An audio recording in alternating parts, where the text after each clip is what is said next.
बाद में बोलते हैं कि हमारे जीवन में आशीष क्यों नहीं आ रही, हमारे जीवन में अनुग्रह क्यों नहीं आ रहा। अरे भाई, वो सारा रास्ता जहां से आशीषें आनी चाहिए, जानी चाहिए, मिलना चाहिए, वो सारे रास्ते आपने बंद कर रखे हैं।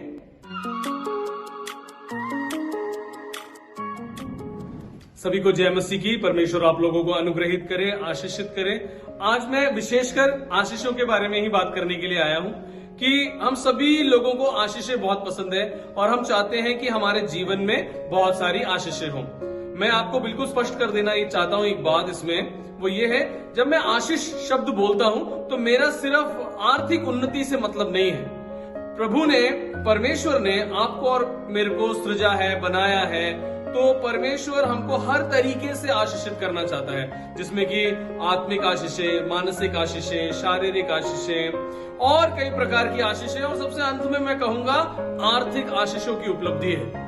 आर्थिक आशीषों को ही हम सारी आशीषें मानते हैं, ये हमारी गलतफहमी है। लेकिन जब हमारे जीवन में सारी योग्यताएं हैं और उसके बावजूद भी अगर आप और मैं सब तरफ से आशीषित नहीं हो पा रहे हैं, तो कहीं ना कहीं कोई ना कोई दिक्कत है और उसको हमें सॉर्ट करना है। हमें पता करना है कि हमारे जीवन में ऐसी कौन सी जगह है जहां से हम आशीषित नहीं हो पा रहे हैं पूर्ण तरीके से। अगर हम थोड़ा सा गहन चिंतन करेंगे अपने जीवनों के बारे में, तो हम इस बात को समझ पाएंगे कि वो कौन सा पॉइंट है जहां से हमारी आशीषों में ब्लॉक लग रहा है, यानी वो हमारे पास आ नहीं पा रही है। पुराने नियम में दूसरा राजाओं उसका 6वां अध्याय 24वीं आयत से अगर आप आगे की ओर पढ़ेंगे तो आप देखेंगे कि वहां पर सामरिया नाम की जगह को बाहर से उसके शत्रु ने घेर लिया है, बिल्कुल पूरी तरह से घेर लिया है। जब ये घेरने का एक टाइम होता है, ऐसा नहीं होता है कि कोई रात को आया और रात को आके उसने पूरे तंबू गाड़ दिए, सारे जानवरों को और सैनिकों को शहर के चारों ओर बिठा दिया। ऐसा नहीं होता है, टाइम लगता है। उस घिराव में, हमारे जीवन की आशीषों को रोकने के घिराव में एक समय लगता है, और वो समय इतना होता है कि अगर हम खुद से चाहें तो उस सारे बंधन को तोड़ सकते हैं, भगा सकते हैं। लेकिन तब हम सोचते हैं अरे कोई बात नहीं, चलता है, एक ही तो है, 2 ही तो है, 3 ही तो है, 4 ही तो, मतलब हम सोचते हैं कि ये इतने कम है, ये हमारा क्या बिगाड़ सकते हैं। मैं एक छोटी सी कहानी बताऊंगा और उस कहानी के बाद फिर से इस वचन की ओर वापस आऊंगा। एक मालिक है, एक घर का मालिक है जो अपने घर को बेचना चाहता है और बहुत जल्दी में है बेचने की, क्योंकि उसे पैसों की आवश्यकता भी है। तो वो अपने घर के बाहर बोर्ड लगा देता है कि मुझे ये घर बेचना है, ये घर बिकाऊ है, अपना फोन नंबर, अपना ईमेल एड्रेस, अपना व्हाट्सएप नंबर, अपना जीमेल नंबर, सारे नंबर उस पर लिख के रख देता है। एक ग्राहक आता है खरीदने के लिए। ग्राहक देखता है घर बड़ा अच्छा है, सुनहरा घर, बढ़िया बिल्डिंग, गुड लोकेशन, यही हम देखते हैं घर को खरीदते समय। वो घर वो खरीदने के लिए अंदर पहुंचता है, बातचीत करता है। चौंक जाता है ग्राहक ये सुनकर कि ये तो अरे बढ़िया चीज है, इतने सस्ते में हमें ये घर मिल रहा है। मालिक जो है जाने से पहले बोलता है कि ये घर तो मैं आपको बेच रहा हूं, लेकिन ये जो कील है, मैंने कील गाड़ी हुई है, इस कील के ऊपर जो है मेरा अधिकार रहेगा हमेशा, चाहे ये घर आप पूरा ले लो। थोड़ी बहुत बहस और तर्क होता है वहां पे, लेकिन उसके बाद पुराना मालिक जीत जाता है। नए ग्राहक को थोड़ी दया भी आ जाती है कि कोई बात नहीं, पुरानी यादें हैं, पुराना घर है, इसका घर है, इसके पूर्वजों का घर है, सारी कहानियां जब वो बता देता है उसको, तो वो कहता है ठीक है भाई साहब, ये घर मेरा, लेकिन ये कील आपकी। 1 महीना 2 महीना ये नया मालिक अपने नए घर में बड़े आनंद के साथ अपने परिवार के साथ रह रहा होता है। तभी एक दिन अचानक से घर की घंटी बजती है, टिंग टोंग।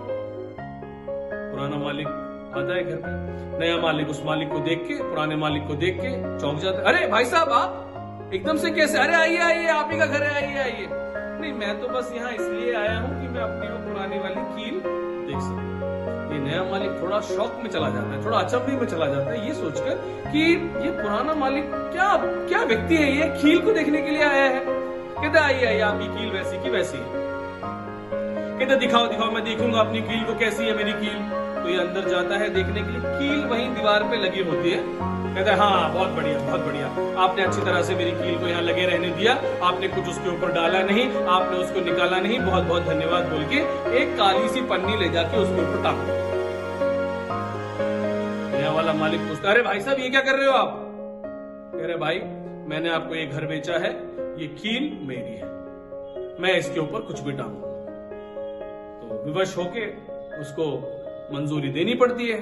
वो वहां पे टांग के चला जाता है। शाम होते के साथ ही मालिक, मालिक की पत्नी, उसके बच्चे, उसके अड़ोस पड़ोस के लोग सब नाक पकड़ के घर में घूम रहे हैं। नाक पकड़ के मतलब उनसे उस थैले में से निकली हुई बदबू सूंघी नहीं जा रही। वो फोन करते हैं पुराने मालिक को, हेलो भाई साहब आपने ये कील में क्या टांगा हुआ है, इसमें से इतनी बदबू आ रही है। बोलता है वो कील मेरी है, उस कील को हाथ मत लगाना, उस थैले को हाथ मत लगाना, अगर ऐसा करोगे तो मैं तुम्हारे पर केस कर दूंगा, मैं ऐसा कर दूंगा, मैं वैसा कर दूंगा, मैं लोगों को लेके आऊंगा। मालिक तो घबरा जाता है इस मालिक का स्वभाव देख के कि इतना मृदुल भाषी, इतना प्यारा मीठा बोलने वाला व्यक्ति एकदम से ऐसे चिल्लाने की आवाज में क्यों बात कर रहा है। बिल्कुल डर जाता है। फिर भी वो उसे समझाने की कोशिश करता है कि भाई साहब आपके थैले में से बदबू आ रही है, कोई यहाँ रह नहीं पा रहा, पड़ोसी भी कंप्लेंट कर रहे हैं, बच्चे भी रो रहे हैं, बीवी भी रो, निकल जाओ। कहता है मेरे घर से निकल जाओ, मेरा घर है वो, मेरी कील है वो, मत रहो। अगर हार के इस नए मालिक को नुकसान को उठाते हुए उस घर से जाना पड़ा।